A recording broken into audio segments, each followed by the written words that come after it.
John chapter 2. The wedding at Cana. On the third day there was a wedding at Cana in Galilee, and the mother of Jesus was there. Jesus also was invited to the wedding with his disciples. When the wine ran out, the mother of Jesus said to him, "They have no wine." And Jesus said to her, "Woman, what does this have to do with me? My hour has not yet come." His mother said to the servants, "Do whatever he tells you." Now there were 6 stone water jars there for the Jewish rites of purification, each holding 20 or 30 gallons. Jesus said to the servants, "Fill the jars with water." And they filled them up to the brim. And he said to them, "Now draw some out, and take it to the master of the feast." So they took it.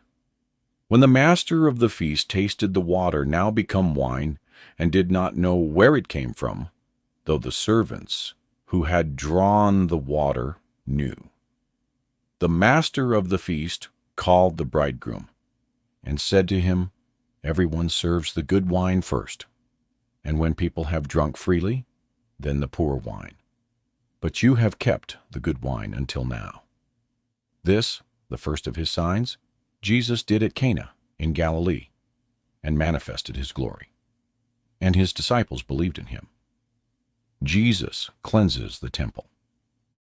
After this he went down to Capernaum with his mother and his brothers and his disciples, and they stayed there for a few days.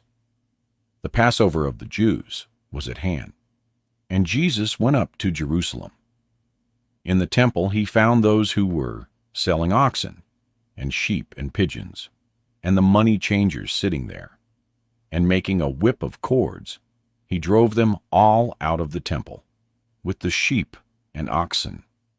And he poured out the coins of the money changers, and overturned their tables. And he told those who sold the pigeons, "Take these things away. Do not make my Father's house a house of trade." His disciples remembered that it was written, "Zeal for your house will consume me." So the Jews said to him, "What sign do you show us for doing these things?" Jesus answered them, "Destroy this temple, and in 3 days I will raise it up." The Jews then said, "It has taken 46 years to build this temple, and will you raise it up in 3 days?" But he was speaking about the temple of his body.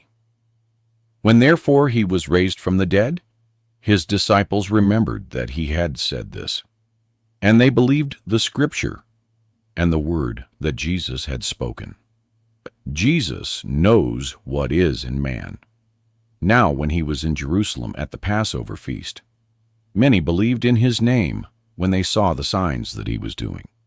But Jesus, on his part, did not entrust himself to them, because he knew all people, and needed no one to bear witness about man, for he himself knew what was in man.